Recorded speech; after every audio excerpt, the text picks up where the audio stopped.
Во тек се Божикните пусти, кои што започна на 28 ноември и траат до 6 јануари. Па голем дел од православните верници токму во овој период абстинираат од храна од животинско потекло, но и од лоши мисли, лоши дела и зборови. Постот има огромна духовна димензија и значење за секој човек и многобројни се благодетите од постот и за физичкото, и за менталното, и за духовното здравје. Кои се придобивките од ваквиот пост од нутриционистички аспект? Утринава разговараме со дипломиран нутриционист Билјана Ристевска, инаку специјалист за детски нутриционизам од Ню Нутриционизам. Билјана, здраво. Добро утро, благодарам на поканата и поздрав до сите гледачи утрово. Нашите гледачи се веќе навикнати на вашиот лик, на вашиот глас, дел сте од нашата програма долго време и секогаш ве консултираме за придобивките од здравата исхрана, со оглед дека во тек се Божикните пусти. Сакавме да проговориме малку за тоа колку овие пусти благопријатно влијаат на човечкиот организам. Затоа што дел од луѓето мислат дека во зимскиот период треба да се јаде количински повеќе храна, појака храна, помрсна храна, додека пак постот детерминира да се јади исклучиво храна од растително потекло. Па ајде малку за самиот пост и кои се корисните придобивки од него. Така, постот датира стотици години пред нас, значи не е нешто ново. И со самото тоа постојат и научни докази, истражувања кои што ги правиме секојдневно на база на науката нутриција, кои што говорат дека има бројни здравствени придобивки. Самиот пост со текот на времето бил едно чистење на организмот или поново сега ние како што милуваме нутриционисти да кажеме една детоксикација на нашето тело.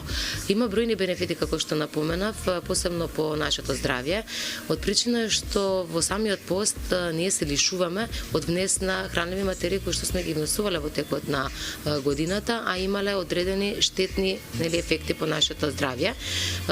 За кои се тие штетни ефекти? Штетни ефекти ние имаме однесување на храна која што е процесирана, однесување на храна која што изобилува со трансмасни киселини, однесување на храна која што е индустријски преработена, па во последно време, десетици години наназад, и од храната која што е млеко и млечни производи заради самата преработка на тоа млеко и заради толеранцијата во човековиот организам. Сведоци сме на се повеќе луѓе кои што не толерираат лактоза, кои што не толерираат казеин од млекото, од млечен протеин и со самото тоа се случуваат одредени инфламации во нашето тело. Секоја инфламација доведува до одреден вид на заболување. Бенефит постот има навистина многу. Јас би напоменала некои од бенефитите кои што се, заради тоа што нема да ни стигне времето ако ги набрам сите.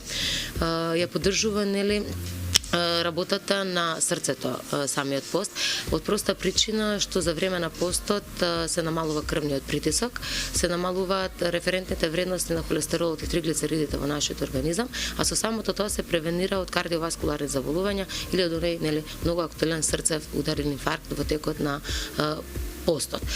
Понатаму е добар за регулирање на шеќерот во нашиот организам, заради тоа што инсулинот станува осетлив, со самото тоа не дозволува покачување на нивото на гликоза во нашиот крвоток. Се грижи за здравјето на нашиот мозок, односно ја подобрува мозочната функција, менталните активности на една индивидуа и со самото тоа превенира од Алцхајмерова болест, односно не дозволува да дојде до деменција во годините кои што следат. Сега сето тоа во зависност од индивидуата која што пости на која возраст, сите овие параметри кои што ги говорам, значат за одредена популација, за здрава популација. Има добровид по здравјето на дигестивниот систем, на метаболните процеси во нашиот организам, а сите ние знаеме дека веќе здрав дигестивен систем, односно здрави и прочистени црева, значат добро здравје. Ја намалува инфламацијата во нашиот организам, односно воспаленијата на органите на организамот. Како што напоменав и пред малку, секоја инфламација, секоја воспаление во нашиот организам понатаму превенира, односно допринесува до развој на одреден тип на заболување. Кога телото не е инфламирано, односно не е под инфламација или воспаление, тогаш збориме за здрави органи и здраво тело. За време на постот нашето тело влегува во автофагија, што значи уништување на слободните радикали, односно оние недобри клетки во нашиот организам, а со самото тоа превенција, односно индикација за развој на добри клетки во телото. И со самиот пост ние практично си го прочистуваме телото, односно генерираме нови млади и полни со енергија клетки. Постот исто така е добар за намалување на телесната маса. За доколку сакате намалите некој килограм, добро е да постите. Зошто? Заради тоа што се намалува бројот на калории во текот на едно деноноќе, заради тоа што, како што напоменавте вие претходно, пробуваме да земеме да црпиме енергија од мастите во нашиот организам, а најчесто, односно главен извор на енергија се аглените хидрати во нашето тело. Меѓутоа сега кога сме во пост, да намалуваме број на калории и практично почнуваме да ги трошиме резервите од мастите.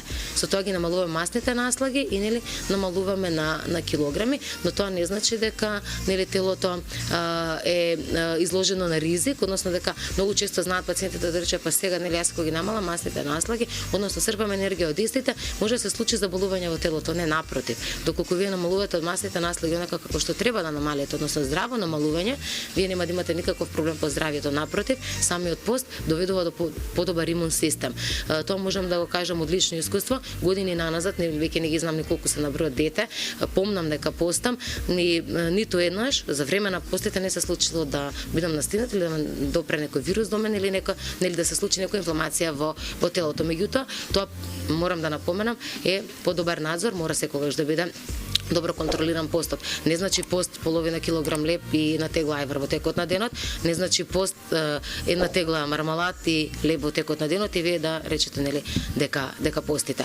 Понатаму други здравствени придобивки кои што се од постот, значи имаме ние прочистување на самото тело, како духовно, ментално, меѓутоа и органски. Органите сите за време на постот, бидејќи трае 40 денови божитниот пост, за 40 дена и како се прочистуваат органите. Една крвна слика направена пред почнување на постот, некаде околу 15 ноември да се направи таа крвна анализа и вие направете и после Божик, и конзумирате храна која што содржи животински протеини, верувајте дека троструко се менуваат параметрите на самата крв, почнувајќи од хемоглобинот, железото, понатаму намалување на маснотиите и шеќерот во организмот.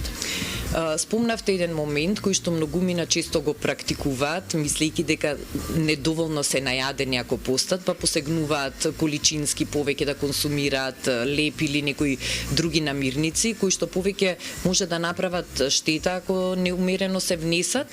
И во тој контекст, кои се најчестите грешки кои што луѓето ги прават при постењето од нутриционистички аспект? Прва и основна грешка која што се прави при почетокот на постот е тоа што луѓето сметаат дека во текот на денот постојано треба се внесува и конзумира храна. Постот практично не значи гладување, тоа морам да напоменам, туку значи воздржување.